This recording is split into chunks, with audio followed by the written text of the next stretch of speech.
Welcome back to FridAI, where we bring you the latest and most intriguing developments in the world of artificial intelligence.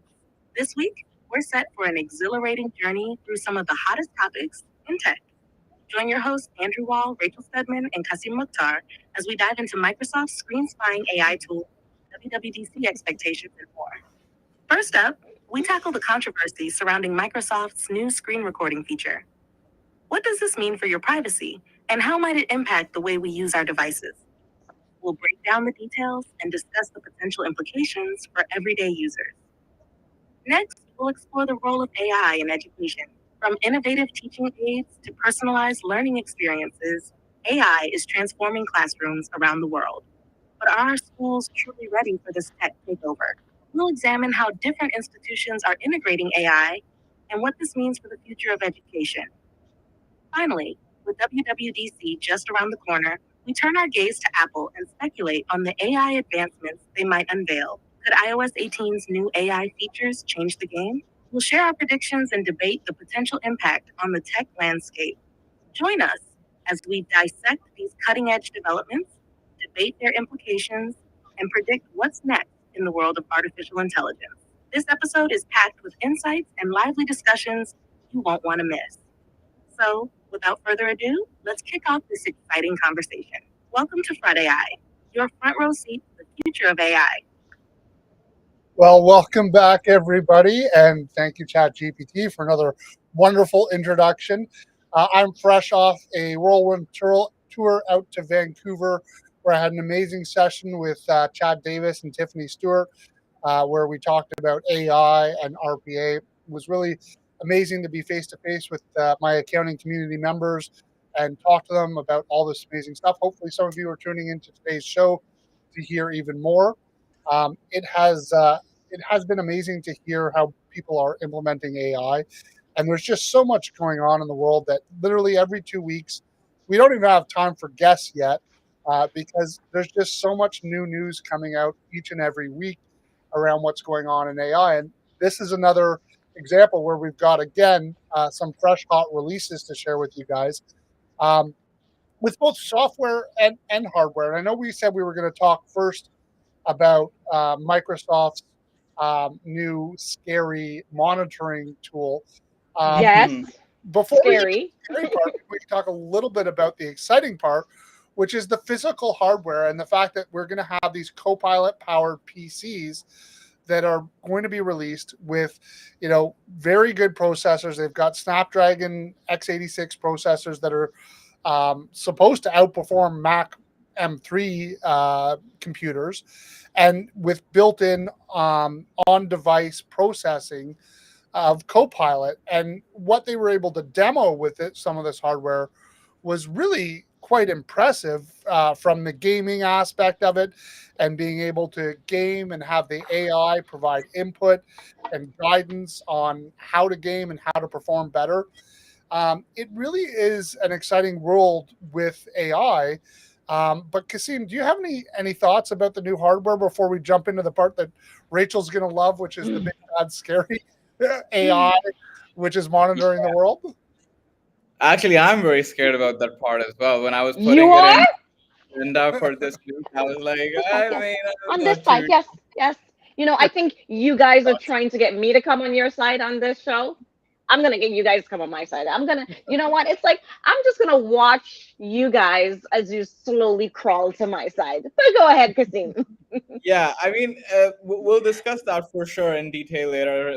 Some of its pros, most of its cons, stuff like that. But before we do that, so Microsoft pretty recently released their Copilot Plus PCs. So the interesting thing about these PCs is that the chip that's powering them is, as Andrew told, it's the Snapdragon X Elite, right? So we've had Snapdragon laptops before, but they were really slow. They couldn't catch up, and they were just sort of like back behind the chatter, like nobody really talked about them. But this time, Windows and Microsoft, they took a page out of Apple's playbook and worked with Qualcomm to design a chip based on the ARM architecture as opposed to the conventional x86. Now, to put it very simply, the Windows laptops you're probably using right now has an Intel or an AMD chip in it with an x86 architecture. But when Apple came out with its Apple Silicon and M1 and pretty much changed the world, they moved to this new architecture, which was the ARM architecture, right? And they pretty much told all the developers, adapt your apps to the new architecture or get out of our MacBooks. And everyone had to adapt, right? So, what with this new computer, the sort of mind-boggling thing about it is that it outperforms Apple's M3, which is sort of the latest chip in Apple Silicon series. It outperforms it by 58%. Now, if you guys are using an M1 MacBook, you guys would know that an M1 MacBook is crazy fast, right? Like even in MacBook Air, it's super optimized, great battery life, great multitasking capabilities. Now, M3 is obviously two steps ahead, literally, and then the new Snapdragon X Elite chip it outperforms it. So that's really cool. Really excited to see how that holds out against tests. The new PCs have some other features as well. One of them is Recall, the spying tool, which we'll discuss later.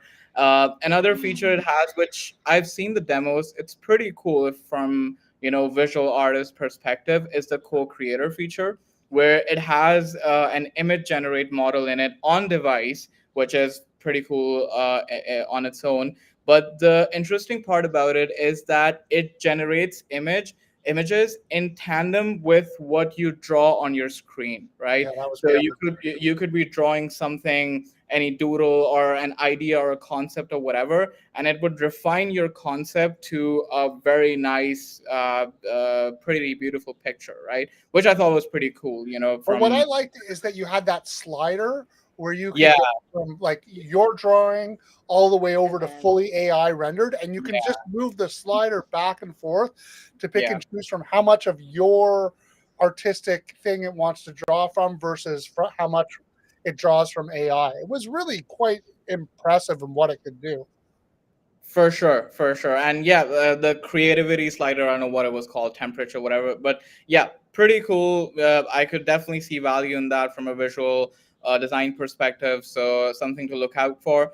One other feature, which surprisingly Windows, I didn't realize till far that Windows didn't have this feature, is live captions, right? So what it basically does, it has two things. First, it can enable your microphone. So whatever you're saying, it would transcribe, and that's pretty cool on its own, I think. And then Yeah. another thing which it can do is that it can transcribe live videos which are playing on your screen. So if the movie you're watching doesn't have subtitles, yay, it's gonna Yeah. have subtitles now built in. But it So also does Yeah. translation, which is like, yeah, and so exactly. believe it or not, I think actually transcription was there because I know I've seen it in PowerPoint because I've got transcription when I do presentations. But it's the translation impact, and Yeah. think That's about having powerful. people and how many people work with people around the world, whether that's through outsourcing or whatever the case might be. Even just internal team members who maybe it's English second language. Mhm. Now you have the ability to be able to have in your first language live translations of Yeah. exactly what's going on. And I think that is really going to be incredibly powerful from a business standpoint and just from being sure. able to operate worldwide, and have everyone be able to operate in their first language, which just then makes them, be able to excel even better, I think. But here's my question though. I mean, like live captions, obviously, very cool feature. I think adds to the diversity perspective. You can work with a lot of new people. But when you're actually talking about, let's say, hiring a resource or something, right? And let's suppose you have a language barrier with them, then do you think you will be able to make it work with just the translate feature? I mean, you won't be talking to the person you hired. You'll be talking to a machine, and then the Mhm. machine would be talking to the person, and then the person would be talking to the machine. And then, do you think that I don't think that would enable that human connection, though, right? No, it'll just be like being on a Zoom call with me where my internet's terrible. Yeah. Right. Touche. But Yeah, so I mean, I don't think it like yes, I would much prefer to communicate with people in a first person way as opposed to having an intermediary, whether that's a human intermediary or a computer intermediary. But I think that Mhm. you like think about all hands sessions or Yeah. one to many presentations, where you've got like think about Intuit, for example, multi-billion-dollar company with people all around the world, Yeah. in India and Brazil, like all over the world, right? And Yep. so if Sasan wants to get up on stage and give a presentation, now that can be instantly not even on stage, just like a Teams meeting or whatever the case might be, an all hands meeting, virtual, and now they're getting it in their native language, whether that's Yeah. Brazilian or Italian, or it Yeah. doesn't really matter, or French, whatever the language you need, you're getting it in real time.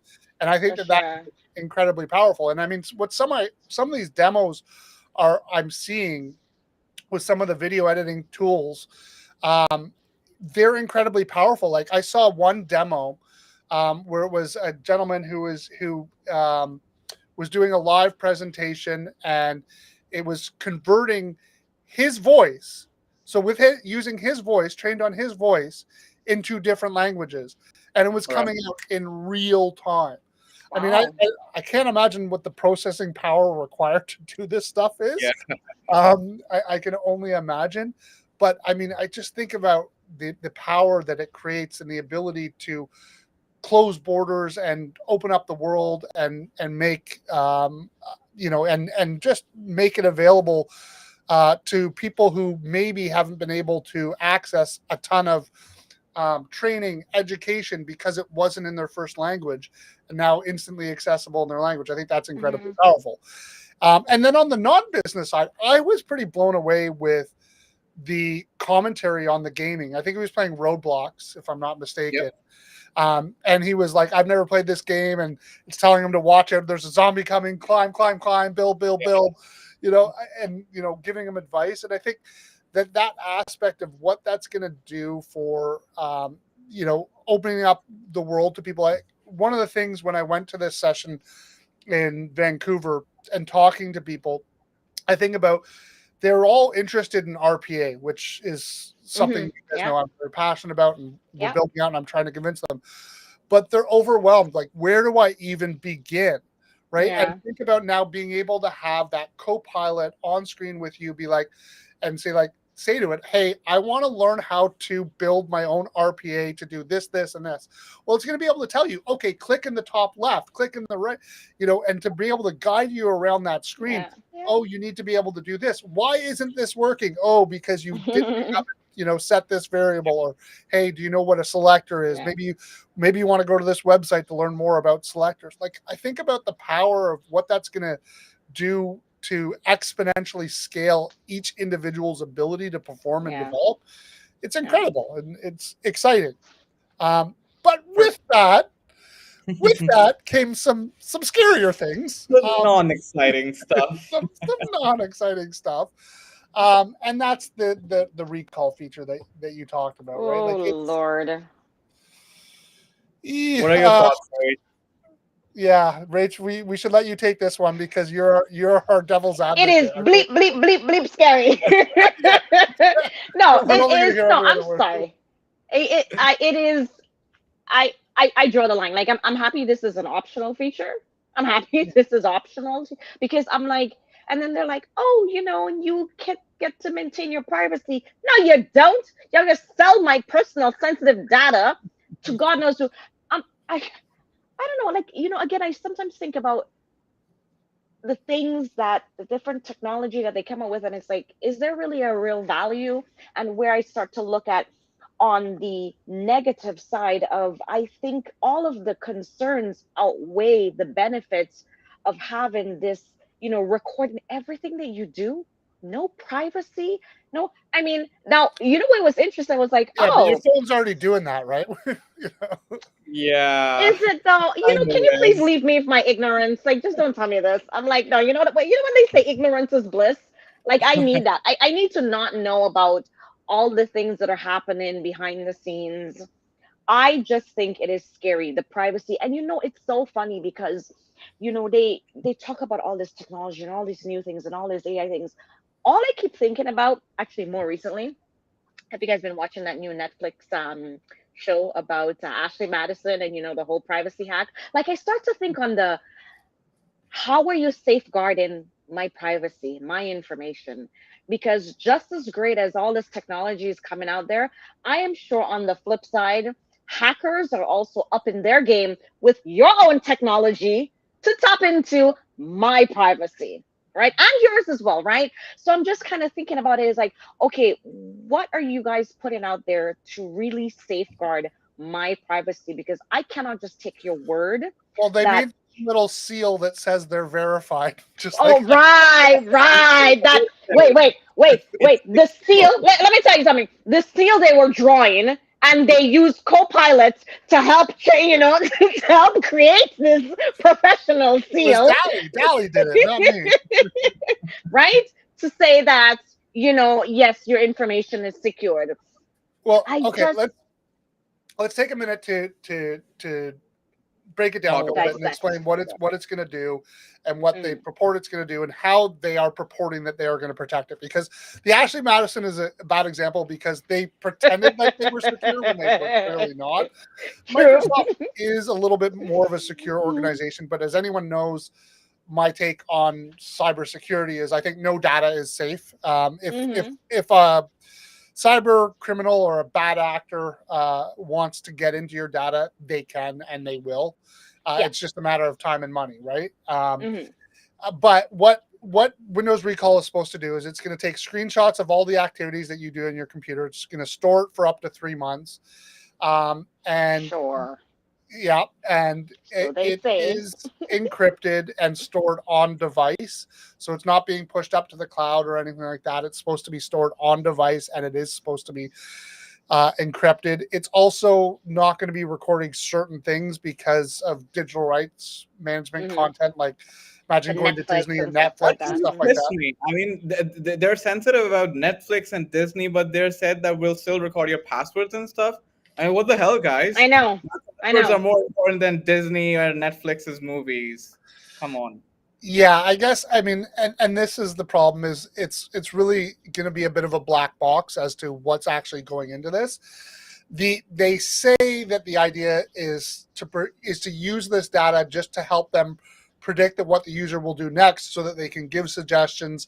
So all this other stuff that we talked about, so being able to have that functionality of like, okay, I want to go to Power Automate Desktop's website and learn how Hmm. to build my first RPA, give me that guidance. It's going to need to be able to screen record in order to do that.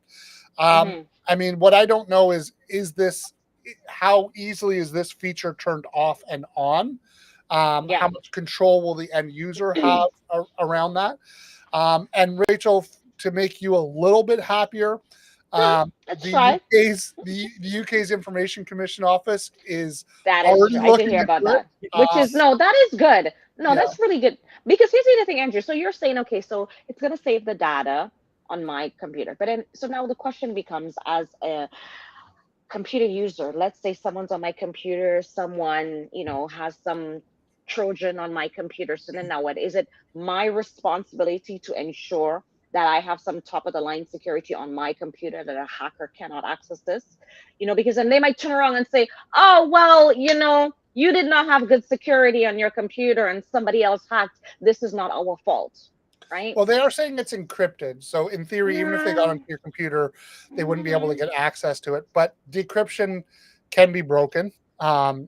Yep. Given enough time and resources, like if you wanted to get into someone who you knew had billions of dollars of Bitcoin and get access to their machine, probably worth getting, the quantum computer time to crack that, that algorithm and figure out what the encryption key is and get through it. And just like, there is that risk. Mhm. Again, it's, you know, unfortunately, with the benefits of all this amazing technology do come risks.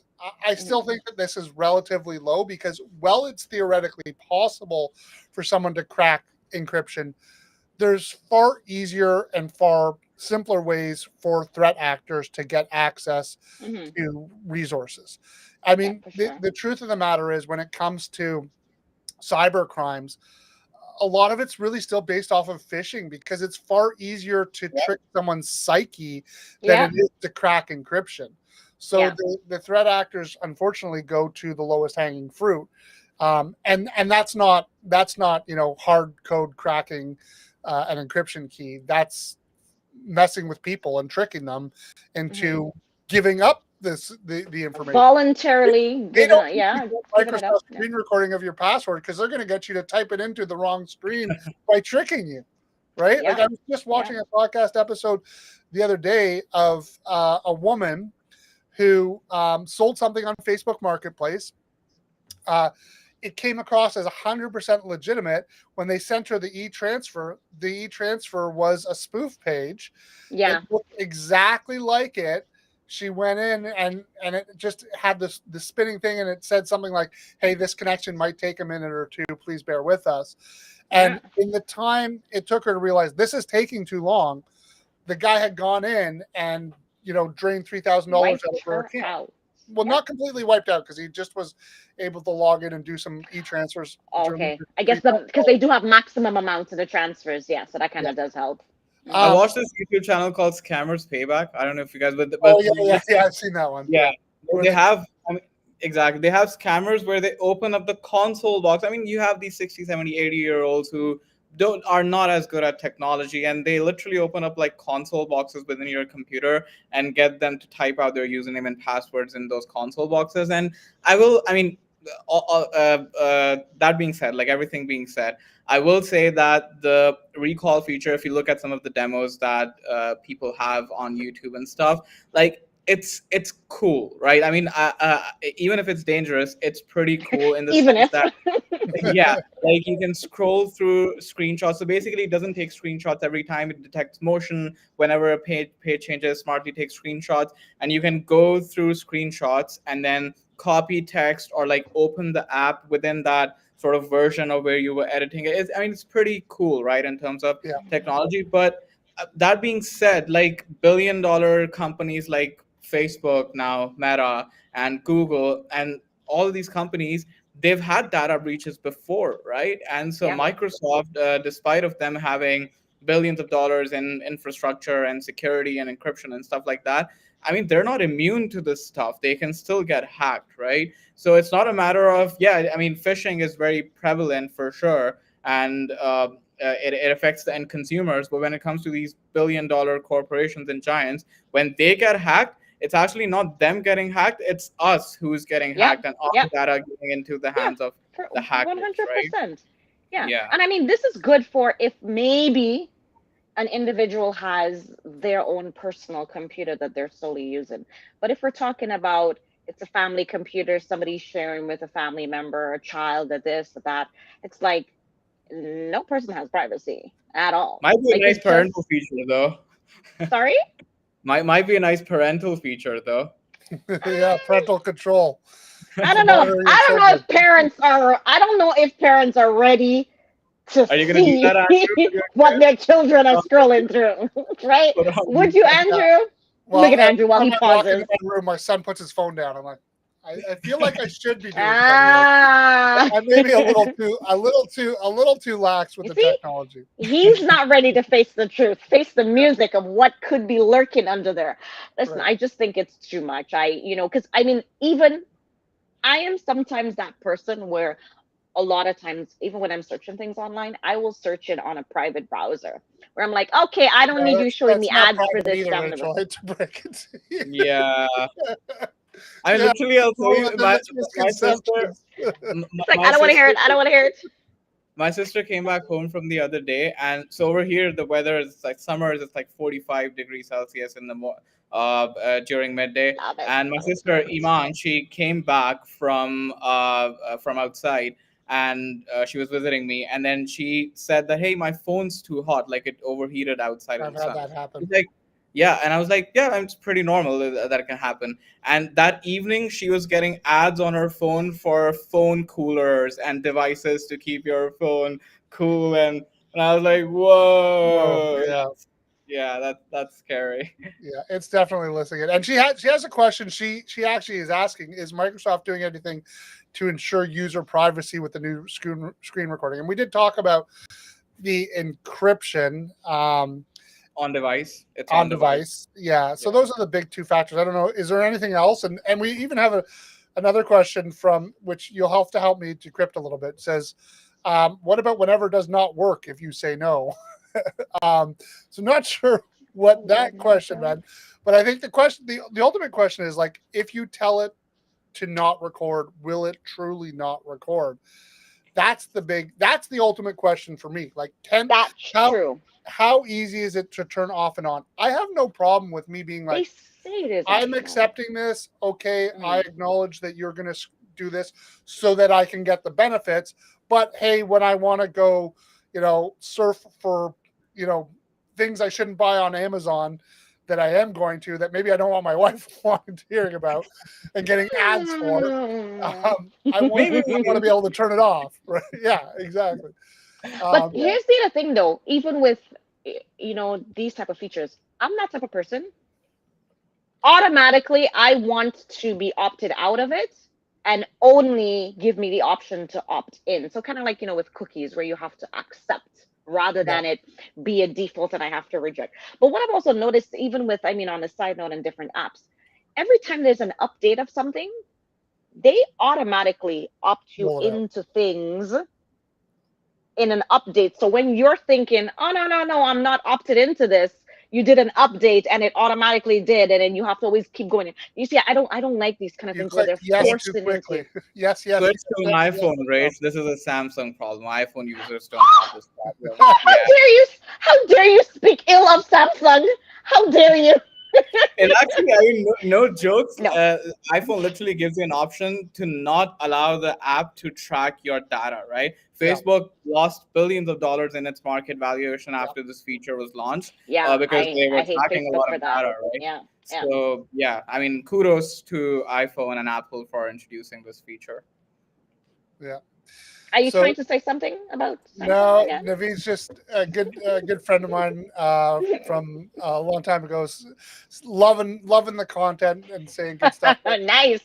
yeah, and again, maybe we can circle back to some more positive things, because I know Rachel, we're trying to convince you to hop on our train, right? We don't want to Yeah. be selling all the bad features of AI. Every podcast session, you guys are just, I'm like moving, I'm taking further steps back. I'm like, you We guys need are to stop this trying to podcast, convince me. Andrew. We need to take a break. This is getting out of control. Yeah, well, and I don't know how you're going to take this Sorry. next section, Oh, which is about wait, let me have a AI coffee. Go and ahead. how it's being used in education. And because it's really Okay. interesting. There's a school in West Sussex, ages 8 to 13, so Mm. pretty young kids, which is using AI as a co-pilot with human teachers to tutor students. So they're bringing this in. So the children will ask the AI questions, when they don't have that one-on-one time available with the teacher. So they'll be able to have more effectively one-on-one time and coaching. And the tutors, supposed to also interact with the teachers as well, to give them advice to help them better coach the students. And it sounds like a pretty interesting project. With me and loving the idea of technology and being a big advocate for education, and feeling like our Mhm. schools are failing our children right now Yeah, they're because they lagging. were built, our entire education system was built around the Industrial Revolution to get people out of factories and into jobs. And now we have to get them out of the jobs that are going to be replaced by AI and into a Mhm. form of work that this Mhm. education system just isn't prepared for. Yeah. And I've always complained about, it's lagging to what's going on in the world of technology. So I personally am a big fan, but I know Rachel, you as our So devil's advocate, probably might have actually, to. let me surprise you a little, Andrew. Oh, Oh, great. wow. I am actually not objecting to the use of AI in this realm, and I'll tell you why. Because when I think of it from educational standpoint and children acquiring information, there's always been different ways that you acquire, right? I think of it back in the day when, you had like your slew of encyclopedias at home, and that was where children are, they have questions, they want to know things, that was your reference source where you go to absorb information. Then, it kind of maybe switched over to the internet where, okay, that was your reference point. So I actually do not object to the use of AI, implementing some components of that within the educational system, because you are correct, Andrew. And I think in a couple podcast sessions a while ago, where we kind of deviated a little bit when we spoke about the use of AI and in school and the use of the technology, is because the reality of it is that children, minors, do need to be educated a little bit more, especially with how to use these tools, the benefits, etc. So I think that that is beneficial if you are utilizing that. So I'm surprising you here. That's about the You only time, are. to a limited component. I'm not at the point where do I think that people kind of think, well, we'll be able to replace teachers with, AI from an educational standpoint? I don't think so. At least not at that, within that 8 to 13 age group. And we All right. know I our think, teachers are overtaxed. It's like, at least Yep. up yeah. in Canada, our public school system is overtaxed. Our teachers are overburdened. And it's everywhere. It's worldwide. Yeah, It's not just a North American issue. It's really worldwide, right? and And the reality is, as a parent of someone who I have, you know, children in that age range, I know that we've had to invest in private tutoring and education yeah. beyond the public school system, just because we know that the public school system is failing our children right now, and Mhm. it's not necessarily the fault of the teachers, um, No, but I it is, agree. and it's I mean, it's a fault all across the board. And what I was holding in reserve which I thought I'd have to use to convince you, like, no, it's not all that bad, Oh, is that it's the school is also emphasizing that the human teacher must always remain Yep. present in the yeah. process. So it's that Right. concept of the human in the loop, the AI and the IQ, as I've always said. Like, they are going down that model. They know that the human in the loop is an important part of this. It's not just like sending the kids off with a computer and Mhm. hoping that it's not going to bias them because it's using Bard or whatever the case might be, Mhm. right? Mhm. Mhm. So it does sound really exciting. And what I thought was really even cool too is they actually even have a special project where the kids will use AI to design their ideal tutors. So the kids are a part of this The process process. Yeah. to No, that's good. designing the education.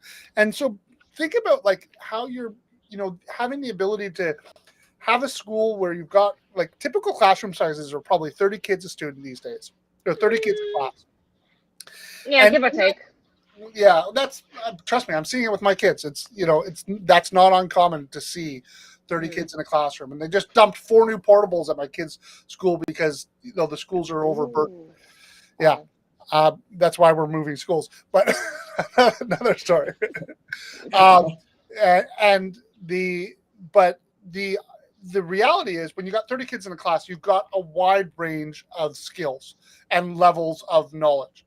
Yeah. And Yep. thinking about being able to have customized tutors for each one of those kids that's based off of their own individual needs, I mean, Mhm. can really help them to match up and to free the teacher's time to be able to really provide value to these students in a more meaningful way, without being stuck helping the one kid in the corner who's lagging behind everyone else, and now all the rest of the class has to fall behind because there's one student who's struggling with a concept.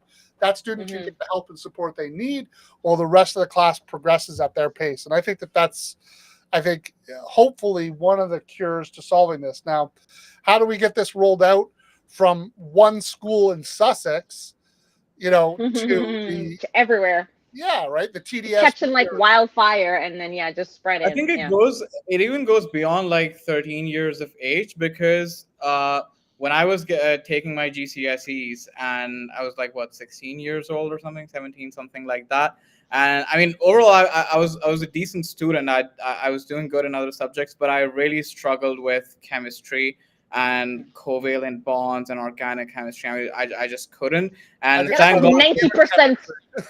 That's like Yeah. 90% of everybody. Like, I mean, it's like. So, I mean, I was on track to like getting straight A's, but that chemistry could have gotten me a B or a C. It was that bad, right? So my chemistry teacher at that time, shout out Mamunaza, she gave me tutoring like during the prep period. We had 1 month prep period before the exams, and I was able to like get a good grade because of that.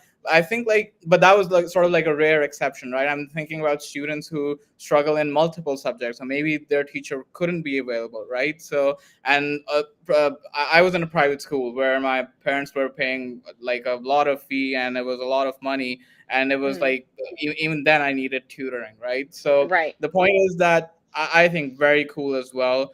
And the fact that students are involved in this process of designing their own tutor, because everyone learns differently, everyone has different modes of learning and different methods. So I think awesome, very cool, and could even go beyond like 13 years of age, has value even beyond that. Here's the thing. I think the benefit of utilizing this, it also extends past just in the classroom. And the reason why I say that is because when we think of education, most people think of it as, okay, the core time that the individuals, the students are learning is in class. But the reality is there's a lot of outside of the classroom learning, studying, that has to take in place, where now the parents have to maybe be involved in helping the children with the education at home. And when the parents are like, look, I didn't even do good in my own chemistry, now I have to try and help my kid with their chemistry, right? And Where it's like, I can't even do half my kids' homework. exactly, right? And the parents have a big part to play with the education. It's not just of that 9 to 5 or whatever the case is while they're at school. There's also that at-home component. So I think it will also really be able to help parents be more involved to help their children in terms of utilizing these tools for them to do their tutoring, right? So I think that's why I'm really pro the use of this, because I think it can be fostered in the school system, and then the children can be using that independently outside of the school and really help them with their education, right? Right. It's a Well, very I good think, point. Yeah. yeah, I think that the teaching it in the school is such an important part, because the technology, to your point, Rachel, is going to be available. We've seen it already demoed with 4.0, the concept of tutoring Yeah. and helping with math problems. So we knew that this technology existed, but how do we go from like just a few small percentage of the population using that technology to really getting wide adoption? Is it needs to be part of the classroom so that people are learning about this, because also what you're going to tend to have is it's going to be our kids teaching us about the technology, not our parents teaching the kids about the technology, right? Yeah. And so we need to be giving them an introduction to this as part of the formal education, so that they can know, okay, this is how I can work with this AI to help me perform better by providing the tutoring that I want, so that they can then go home and they can But open 4.0. yeah, but here's the thing though, Andrew. Let's be real. How many kids come to their parents for like, I need tutoring? Nobody's coming, no child is coming to the parents and saying, I need tutoring. It's the That's parents looking at these grades and be like, do you know how much I'm paying for this private schooling for you? You need some tutoring, right? But wait, So so they're not saying I need tutoring. What they're doing is they're coming and they say, can you help me with my homework? And trust me, kids are asking that question. I don't know how to do this. What do I do? I don't understand this. fair enough, yeah. I trust me, I'm getting it with my So kids. but then you see, so that's what I'm saying. That's why when you're saying the concept that it's not the parents teaching the kids, it's the other way around. When the children are asking, I need help, if the parents don't know, the parents have to be able to also be involved with this, right? Yeah. Because Yep. the children are not just gonna pick. You're not gonna have a situation where the kids are like, oh my God, how am I gonna deal with this? Oh, I will go to utilize this. They're not automatically going to think that, right? No, and this is So why the it goes parents back do need to, to be involved, and the school as well. this goes back to what I was saying the other week. I mean, we need to push our politicians to make micro learning, tax deductible for everyone across the entire country, no matter what. I fully support that. I will be championing that with you, Yeah, Andrew. No, I yeah, actually do agree for sure. yeah. So yeah, I'm not Ari. I'm not. You see, you guys think I'm such a pessimist when it comes to everything AI. I'm happy I was able to surprise you and let you know that actually I do not have strong objections to Mind this. blown. Woo! I am not that predictable all the time. Well, where you're going to be predictable is in our next one, which is Oh Apple. boy. And Yes. yes, and I know Kasim's excited to talk about this, but Kasim, you'll never convince her to go to Apple. No, never, I don't ever, care ever. what kind of AI feature-packed phone you develop. Rachel will always have a reason to stay on Android. But Ride why or don't you die. tell us about, Samsung is through my veins. yeah, why don't you tell us with what's been going off with the WWDC expectations and the new Apple and ChatGPT contract that's been signed now, and what that could mean for iOS 18? For sure. So, as we all know, all these other companies like Samsung and Google as well with their Pixel, and pretty much every other cell phone manufacturer right now, the new hot thing is AI, right? Whenever a new phone comes out, what AI features does it have, right? Like it can generate images on device, it can do it, it has an LLM model on device, and a bunch of other AI features, which can be pretty cool. Like with Google, they have some really cool AI features with Google Photos, and then with translations and stuff. So I mean, I'll give them credit. So Apple, as we all know, that they have this long trend and long history of not jumping on trends too quickly, right? So with whatever it is, whether it was with VR or with like any other technology or any other Android feature you can think of, they usually wait, right? They just see how their competition is doing, they test out the waters, and then they come out with something which then most of the times, I'll preface this, most of the time is a banger, right? I'm usually a fan. So with AI so far, Apple hasn't really, even with their latest iPhone, the one which was launched last year, the iPhone 15, they didn't really, introduce any AI features to us, right? So every year, Apple has this conference called the Worldwide Developer Conference, where they release a lot of software features which will be implemented in mostly iPhones and iOS, right? So it's more about the software and what features it will have, and then they release a developers beta, then they go Right. to a public beta to test it out and stuff like that. Now, for this year's WWDC, scheduled to happen pretty soon now, I think it's mid-June or something, it is expected that Apple will be rolling out a ton of AI features, right? Now, Nice. the reason why I'm excited about this is because I'm not expecting anything, new and revolutionary, to be precise. So some features which are expected to come out is with Apple Music. The two of you out there who are using Apple Music like me, it's going to generate playlists, based on your custom instructions, based on So to moods. And catch up to Spotify, basically. yeah, kind of, exactly. So, but I'm hoping that it's going to be way better, fingers crossed. And then with Siri, we all know how bad Siri is. Like Oh, this you much. want to hear something funny? We were talking, this session. So when I was out in Vancouver, there was another on the last day. So actually, my flight ended up getting canceled, which was lucky. I Oh. to go to my friend Omar, who was having a session on AI that he was doing a private session after the event.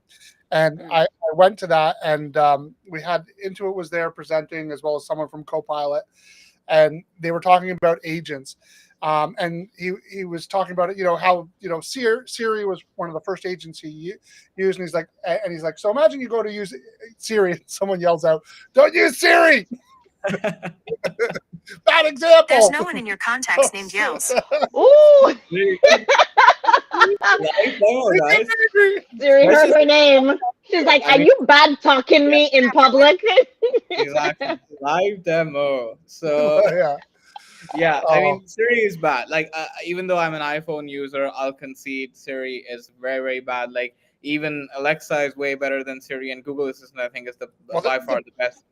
Yeah, It's ChatGPT, and when 4.0 finally gets released, I mean, that's what I bet you we're gonna see, is that Siri becomes, because they did sign a contract with ChatGPT, yeah, right? yeah. So I'm willing to bet you, because with it being so close, and 4.0 being released, and but no one having 4.0 audio like what they demoed. It's not here yet.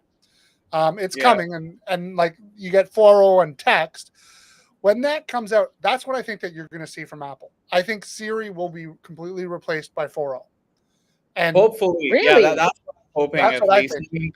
I mean, it's so bad right now. I don't even think it's worth They're saving at gonna this. kill But off Siri? think about Wait, when it Siri's first gonna came die? out. Like, I Yeah, remember seeing it for the first time and being blown away by what exactly. Yeah, Siri could do when it first came out, and how everyone used to go and ask Siri, right? Like, I yeah. remember seeing it. It was on like, Real Housewives. They were asking Siri Yeah. questions and stuff like that. There And, was this episode on The Big Bang Theory where there's this character Rajesh. He got an oh, yeah. iPhone and he actually fell in love with Siri. Like he was Yes, talking yes, to I her. remember that. Yeah, that was a good one. The her, and that you could really do with 4.0, right? Like it's this is definitely. I mean, remember when Jim Harris came out and he talked about that girl who built that AI chatbot to be your virtual girlfriend and was selling it? Yeah. Like that's going to be a real legitimate business, which that's the biggest thing that scares me, beyond the education. Maybe I don't know which is higher, is like the problem with our education system or the fact that our kids don't socialize anymore and they're doing everything Oh, online. definitely I mean, the they are kids not socializing, but they're socializing. just socializing on their phone, right? It's No, Yeah, that's not. not but I mean, socializing. No. there's no in-person Yeah. socialization, and like, so I was talking to one of my friends, and he has a son who is working out in BC, and he's got this what I thought was this amazing job where he's working with all these other youths, and he gets to like they have accommodation built in for $300 a month, and it's all the and I'm like, oh, he must be loving that. I'm thinking like this is like a hostel where you're just hanging out with all other bunch of 20-year-olds your own age and partying all the time. He's like, no, he sits in his room and plays video games all day. He's like, and they all do. I'm like, what the like how can you're in the same place? Like, I got it during COVID, and like, but this is the problem is that was this generation's formative years was COVID, where you were locked inside and you couldn't go outside. And now that's what they think is normal. Yeah. And I mean, that's scarier to me than the problems, the woes with our education systems. But The problem with no, that it's is true that lacking that social aspect, it is going to have long-term ramifications, 100%. If kids think socializing is I'm playing a video game with my friend who lives halfway across the world, or worse yet, who lives next door to me, who I have maybe never even met in person, but it's my best friend. How many times have you gone out for dinner and seen 3 people sitting at a table all on their phones, half of them texting with each other? Yeah, that has happened for sure. I mean, it's something which, with every technology, there are definitely upsides to it. But as you gave that Jim Harris example, right? I mean, these sort of things exist before, right? I mean, you have websites like OnlyFans where people pay for this kind of stuff. But the only thing is that as technology gets advanced, these other industries are going to leverage, good or bad, they're going to leverage the technology, and it is going to have some negative impacts as well, right? So I mean, I know we sort of went on a tangent about this, but WWDC guys, really excited for sure.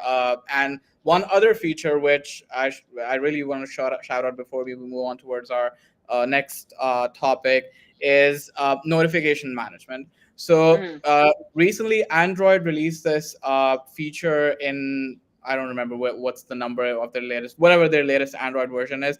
Like, they kind of use AI for notification management, and they show you notifications sort of smartly. Like, if you're getting a ton of notifications from one app, it's not going to buzz constantly. It's just going to show you one pop-up, and then if a new person messages you, maybe it's going to show another pop-up. iPhone's notification management is really bad. I mean, people who use an iPhone, they'll know what I'm talking about.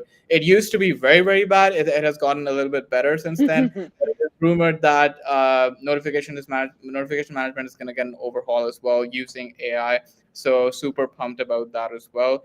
And yeah, I guess we'll wait and see another couple of weeks to see what AI sorcery yes, going to play out on us. Perfect description, sorcery. Yes, because all of this, I'm like, I call it magic, not sorcery. It's magic. Yeah. Tomatoes. But we couldn't go another new week without a whole bunch of new announcements from OpenAI, could we? Right? So they've started some training with their new flagship model, which could succeed Chat GPT 4.0. They've also made Chat 4.0 available in the free version completely now, with some limitations. I think one of the biggest things that I hear about that I keep seeing online over and over again is with all the feature releases that they've done for the free version. Mm-hmm. What's interesting is for the first time, we're not seeing a bunch of big changes for the paid version yet. Yep. Right? Yep. The big question is, do you still need the paid version? I have a free version and it's working just fine for me. I'm not gonna lie. Have you It's used 3.5? Like, guys, have you used GPT 3.5 or? Yeah, and it's Yeah. it's not bad. You know what's interesting? You know what some people say is the best GPT, which Which is one? hard to find, is actually GPT-2. They say it's better. A lot of people say GPT-2 is better than 3.5, and in some ways better than 4. But I mean, I guess people have their different takes on the different engines, and also like if you also look at ChatGPT versus Claude versus Bard, there's differences between those two, right? And like, you know, they say Anthropic or Claude is better for being able to mimic like your tone and stuff like that. Like, so if you throw up a blog and say write the next blog using the same tone, Claude is better for things like that. And even within the different GPTs, the way they respond is slightly different, and the way they, you know, iterate. Yeah. I've been happy with every one of them. Not one of them, and I've been like, this is shit, right? Yeah. And I have been more blown away by 4.0 than any of the others so far. Okay. But like when I have to go back to 3.5, it's not the end of the world to me, right? Like, and I have 3.5 had is just that with, fine. and It you know what? is just The fine. one thing that's frustrating to me is, and I don't know, maybe it was just the timing of when I was doing more work versus less. When I had 4, I don't recall one time I was hit and forced back to go back to 3.5. But ever since they released 4.0, like almost on a daily, I'm being hit with being throttled on my 4.0 usage. Wait, Right? can we do Wow. document analysis from 4.0, like the free version, or not? Yes. You you can now do So Vision has been added to the free version. 4.0 has been added to the free version. So there's like everything that you get with the paid version, you get. The only thing that you get with the paid version that you don't get with the free version is the API, which most people Right. aren't using. I mean, And we would never, yeah. and limitations in the amount of tokens and stuff. So you can't use it as much. But again, if people aren't heavy users, you know, The free version is just fine. Yeah, yeah, actually, if It we will can do suffice. document analysis, I'm actually on board with the free version as well. Yeah. yeah. So what else is in the news? Scarlett Johansson is Very Being potentially. sued. I know, Yeah. right? I It's don't know if like she's suing she's them, or is it like a cashing in. I don't know. I'm not sure. So is it I her think voice? she's. Is that the deal? Was it Here's based the on? thing. I think it's so similar, and even when they described it, it was always, they always described it that it's so similar to her voice. And yeah, I guess she's trying to cash in, right? I'll give the viewers some context. So Scarlett Johansson, we all know, she did a movie called Her, where she had a voice for an AI character, right? Now, it has been reported that before releasing GPT 4.0, Sam Altman got in touch with Scarlett Johansson and asked to license her voice for one of the models in 4.0, right? Like one of the voices. But Scarlett Johansson, she said that she refused. Like she was like, no, I'm not on board, and yeah, just don't use my voice. So when 4.0 released and one of their models people listened to, it sounded really, really similar to Scarlett Johansson's Yeah. voice in that movie, right? So then people began to wonder then if she refused and if she didn't let them license it, did they just like pull the voice out of the movie and train the model on it anyway? So, and to the point where Scarlett Johansson actually released a statement where she threatened legal action against OpenAI for using this voice without her permission, yeah, like using her voice without her permission. And I believe it has now been taken down by OpenAI. Like they couldn't afford any more lawsuits. Like they're being sued left and right already because of copyright issues and stuff like that. So very interesting. I thought it was very cool, and just shows to tell you, we've talked about it in the past episodes as well. It's one of the more main major ethical dilemmas, especially with large language models, is copyright and licensing. Right, something Yeah. which OpenAI has not been. I mean, they used to be transparent about it, but then when people started suing them and questioning them, now they're not too transparent about it, about what data they're using to train their models. So But yeah, here's the thing, it's ballsy to even use a voice that has some likeness like hers, considering the fact that they originally asked her. Like, it's ballsy. Like, to me, I know you're saying, they decided to drop it. So for me, I'm like, you're gonna get sued. There's gonna be some yeah, ramifications. So is it more that you're just trying to get a little bit of attention with this? Like, have some relevance of, OpenAI? Because it's like, why would you even bother put yourself in a position Well, where you're gonna get sued? So for me, yeah, it's like, how they say, what is it? If somebody, what is it? No news is bad news, or if like news somebody's is bad talking about news. you, they're still at least talking about you. So it yeah. almost seems like it's a PR stunt to get people to talk about you and the relevance of what's going Could on be with for OpenAI, sure. Yeah, And for let's sure. face it, even if they lose the lawsuit, they can afford to pay her, right? It's and it definitely doesn't hurt uh, with that association to the movie Her and Scarlett Johansson. There's worse people to be associated with, right? Yeah. Hey, yeah, yeah. Speaking of worse people to be associated with, Oh no.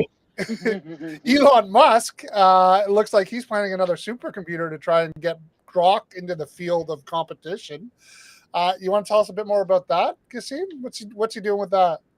Actually, Anything? so I think Elon Musk has sort of reached that point where people suspected that he's not a human, he's an alien. Now he's just sort of confirming with everything that he's doing. So yeah, I mean, it's one of those things where I think Grok has two categories of users. Now, I'll preface this by saying that Elon Musk building the supercomputer, I don't know how that's going to turn out. Primarily was sort of demonstrated to show to investors, I guess, and to sort of raise more money or show existing investors that, hey, we're using your money to build this thing. So yeah, I mean, Grok is something which I haven't used a lot because I haven't had the need to. But yeah, there's two categories of people who use Grok. Some of them who are really passionate about it and swear by it, and some who just don't care about it at all. And I'm one of the latter, and I'm pretty sure you guys are in the latter as well. So yeah, I mean, it's just one of those PR things where Elon Musk has to do to sound cool or yeah. Stay So So relevant. he's still in the stay space. Like, relevant. well, I don't Yeah. hear anyone Keep talk your about keep using your Grok. name in the news, keep Yeah, people pretty talking much. about you. That's, I mean, For sure. unfortunately, Although that's part of the game. the part of him in the news that did you see the interview with the guy who has the Elon Musk chip in his brain? I actually didn't see that. No. No. Yeah, with Oh 1 minute to Lord. go. It's out there now. You got to watch the video. So the guy had a chip embedded in his brain. He's a paraplegic, can't move, can't walk, can fully control his computer with thought. And they're like, so are you moving something to move it? He's like, no, I just think about it moving and it moves. And he It's gave an interview. He did an interview. Yeah, it's I need to see Okay, that. so what am I Googling Guys, here? Elon Man with chip in Elon Musk his chip in head. his brain. Chip Yeah, in holy his cow, that actually kind of freaked brain. me out a little bit. I'm not yeah, gonna lie. it's a little bit freaky, right?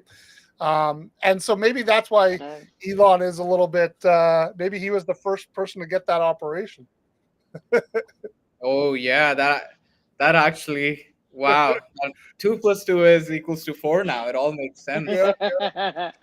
Uh, and I guess maybe we'll circle back on that in the next couple of weeks with some video of it. But the last thing is just about Nvidia, which they're now valued at 2.8 trillion, Mind blowing. which Yeah. is only 100 billion less than Apple. Only 100 billion. Only 100 billion. only. Only But in the pocket grand change. scheme of things, like Apple used to be this $1 trillion giant that nobody could catch up to, and Nvidia is on its way, and all Yeah. because of the AI chip making that they've been doing. And I mean, AI has really, really elevated the game, and some. I mean, I think it's an inflated value. Maybe it will go down in the future. But it just shows you the power of this trend and how quickly this technology is evolving and how quickly people are ready to jump on it. So yeah, really surprising and interesting for sure. Definitely very cool. Wildfire. Yeah. Yeah, and that, I mean, that just means that they're going to continue to develop, and we're going to see. I mean, what was interesting again in my conversation that I had, they're talking about Moore's law and how they were, used to be the doubling of microprocessing speed every 6 months, and now they're like it's more like every 6 weeks now. It's Yeah, pretty much. it's incredible. But believe it or not, once again, we were at time. So much new news. Um, yeah, boo. Yeah, give us the thumbs up so we can get the fireworks. Oh, I wanted the ring. Yeah. I Why want didn't? it to rain. Oh, there you go. Oh, We're sad, Andrew. The time is ending. Okay, we yeah. need the ring. But I know we are, like, I did have some guests who want to come back to other shows to speak. So we are going to Ooh. go back to bringing some guests on the show. And go back to getting hands-on dirty with some of this technology. There's just been so much coming out in the way of new news that it's just been the last few episodes have just been what's been going on, because, and who knows, the next few weeks may not may keep the same speed of change going. But we will strive to bring back some guest hosts so you can hear from Nice. people like Katendra and Jim Harris who have been on in the past. So I know. I did speak with Andrew Smith, head of product for Intuit, who did a talk on AI that, as I mentioned, he's going to come and be on the show. Nice. And again, Awesome. we've got a couple people that I'm looking to bring on that I think can give you some really insightful information in the way businesses are really using AI in the real world today, so that you guys can take that back and start implementing some of this stuff. So again, thank you, everyone. Rachel, Kasim, thank you for joining us. We'll see you Thank guys in a couple you. weeks. Thank you. Bye for now. Thanks, Andrew. Bye.